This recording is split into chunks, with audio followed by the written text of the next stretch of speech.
ಈಗ ಈಗ ಅಲ್ಲಿ ಎಲ್ಲ ಅಂಗಡಿಗಳು ಈಗ ಆಲ್ರೆಡಿ ಸೇಲ್ ಆಗಿದೆ, ಗೊತ್ತುಂಟು ನಿಮಗೆ? ಅಂಗಡಿ ಆಲ್ರೆಡಿ ಎಲ್ಲ ಸೇಲ್ ಆಗಿದೆ. ಸೇಲ್ ಆಗಲಿಲ್ಲ ಸರ್, ಸೇಲ್ ಆಗಿದೆ, ಬುಕ್ ಆಗಲಿಲ್ಲ, ಸೇಲ್ ಆಗಿದೆ.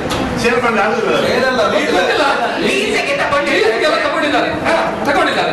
ಮತ್ತೆ ಇಂಥವರಿಗೆ ಹೇಗೆ ಕೊಡ್ತೀರಿ ನೀವು ಸರ್? ಗ್ರೌಂಡ್ ಫ್ಲೋರ್ ಫುಲ್ ಅದರಲ್ಲಿ ಯಾವುದು ಮುಟ್ಲಿಕ್ಕಿಲ್ಲ. ಗ್ರೌಂಡ್ ಫ್ಲೋರ್ ಅಲ್ಲಿ ಏನೆಲ್ಲ ಅಂಗಡಿ ಇದೆ ಅದೆಲ್ಲ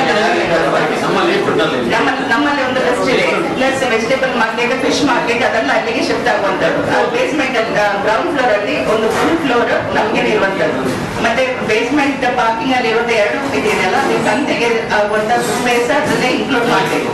ಅಲ್ಲ, ಈಗ ಎಂಟ್ರೆನ್ಸ್ ಅಲ್ಲಿ ಎಲ್ರು ಈಗ ನಾನೀಗ ಸಿಟಿಯಲ್ಲಿ ಇರುವುದರಿಂದ ನನಗೆ ಎಲ್ರು ಬಂದು ಕೇಳ್ತಾರೆ, ಒಂದು ಏ ಪಾಪುಡು ನಿಮಗೆ ನಾನು ಅರ್ಜೆಂಟ್ ಅಂತ ಕೇಳಿದ್ರೆ ನಿಗಳು ದುಡ್ಡು ಕೊಟ್ಟ ಮಾರ ಏ ಪಾಪುಡು ನಿನಗೆಲ್ಲ ಅಂತ ಕೇಳ್ತಾರೆ.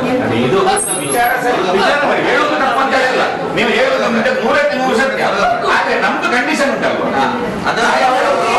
ಅವರು ಕೊಟ್ಟಿದ್ದಾರೆ, ಅವರು ಹಣ ತಗೊಂಡಿದ್ದಾರೆ, ಎಲ್ಲ ಸುದ್ದಿ ಉಂಟು. ನಿಮ್ಗೆ ಒಬ್ಬರಿಗೆ ಕೆಲವರಿಗೆ ಎಲ್ರಿಗೂ ಮ್ಯಾಕ್ಸಿಮಮ್ ಕುಡಿಗಳಿಗೆ ಸುದ್ದಿ ಉಂಟು, ಎಲ್ರಿಗೂ ಸುದ್ದಿ ಉಂಟು. ಆದ್ರೆ ನಮ್ಗೆ ಕೂಡ ತೊಂದರೆ ಉಂಟು, ಏನು ಮಾಡ್ತಾರೆ ನಾಳೆ ಅಂತ. ಈಗ ಕಂಡೀಷನ್ ಉಂಟಲ್ಲ,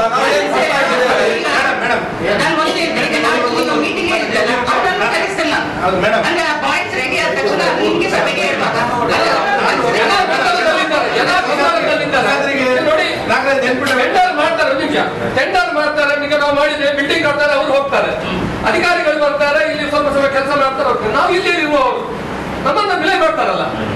ನೀವು ಪುರಸಭೆಯಲ್ಲಿ ಇಷ್ಟು ವರ್ಷ ಪುರಸಭಾ ಅಧ್ಯಕ್ಷರಾಗಿ 2.5 ವರ್ಷ ಅಧ್ಯಕ್ಷರಾಗಿ ಪ್ರಸಾದ್ ನೀವೇನು ಮಾಡಿದ್ರೆ ಕೇಳುದಿಲ್ವಾ? ನಮ್ಮನ್ನು ಕೇಳುದಿಲ್ವಾ? ಕೇಳ್ತಾರೆ. ಅದಕ್ಕೆ ನಿಮಗೆ ಪೂರ್ತಿ ಮಾಹಿತಿ ಕೊಡ್ತೀನಿ ಸರ್. ಈಗ ಒಂದು ವಿಷಯ ಮಾತ್ರ ಪ್ರಸಾದ್, ಕಳೆದ ಕೌನ್ಸಿಲ್ ಇರುವಾಗ ಈ ವಿಷಯ ನಮ್ಮ ಗಮನಕ್ಕೆ ಬಂತು. ನನಗೆ ಬಾಂಬೆಯಿಂದ ಫೋನ್ ಬಂತು, ಅಲ್ಲಿ ಮಾಡ್ತಾರಂತೆ, ನಾವು ಅಷ್ಟು ಹಣ ಕೊಟ್ಟಿದ್ದೇವೆ, ನಾವು ಇಷ್ಟು ಹಣ ಕೊಟ್ಟಿದ್ದೇವೆ ಅಂತ.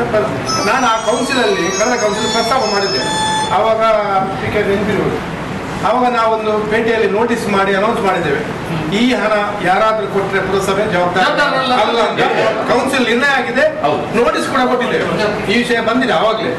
ಈಗ ಕೂಡ ಮತ್ತೆ ಆಗ್ತಾ ಉಂಟು. ಮೊನ್ನೆ ನನಗೆ ಬೆಳವಾಯಿ ಅವರು ಮೊದಲೇ ಕೊಟ್ಟವರು ಕೊಟ್ಟಾಗಿದೆ,